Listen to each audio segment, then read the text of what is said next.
देखिए, ये एक ऐतिहासिक कदम है केंद्र सरकार द्वारा माननीय श्री नरेंद्र मोदी जी के नेतृत्व में, जब विकसित भारत की कल्पना की माननीय प्रधानमंत्री जी ने कि 2047 तक भारत एक विकसित राष्ट्र बनेगा, तो उसकी क्या कल्पना होगी, क्या रोड मैप होगा, किस तरीके से भारत विकसित राष्ट्र बनने के लिए इस रास्ते के ऊपर चलेगा और उसकी नींव रखने का काम है। ये जो स्कीम 2005 में मनरेगा के नाम से आई थी, इसका एक महत्व था 2005 में, लेकिन समय के साथ जो डिमांड थी, यानी कि जिस तरह से तकनीक की डिमांड थी, रोजगार के जो अवसर सृजन कराने थे वे नहीं कर पा रहे थे, तो एक नया बिल विकसित भारत के तहत जी राम जी के तहत लाया गया, जिसके अंदर अमूलचूल परिवर्तन किया गया।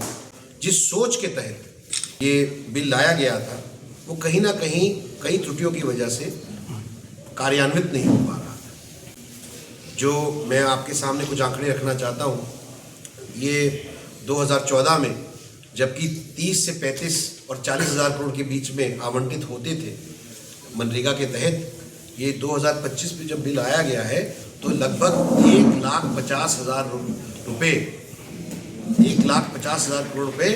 इसके ऊपर दिए जा रहे हैं केंद्र सरकार द्वारा, जिसमें से 90,000 करोड़ सिर्फ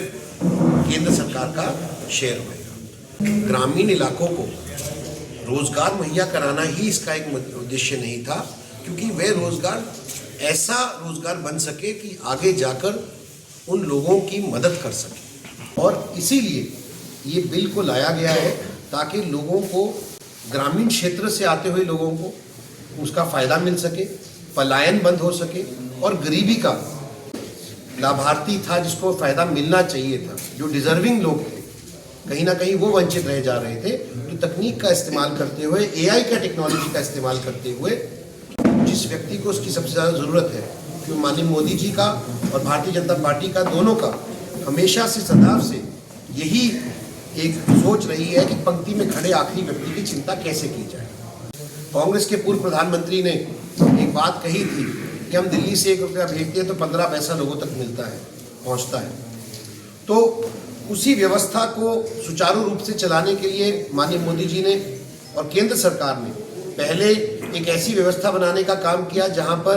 करोड़ों बैंक खाते खोले गए और लोगों को सीधे तौर पर उनका जो भी लाभार्थी को लाभ मिलना है वो सीधे तौर पर उनके खाते में जा सके, ऐसी व्यवस्था बनाने का काम किया। विकसित भारत जी राम जी के तहत 2025 के तहत लोगों को सुचारू रूप से सिर्फ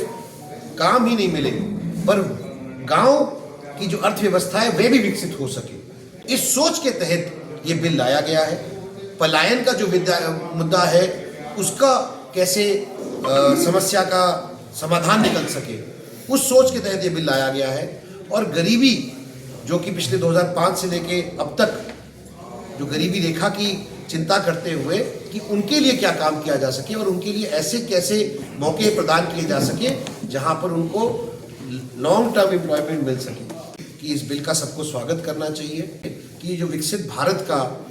विजन लेकर माननीय प्रधानमंत्री जी और केंद्र सरकार चली है, उसके लिए ये बिल एक नींव का पत्थर साबित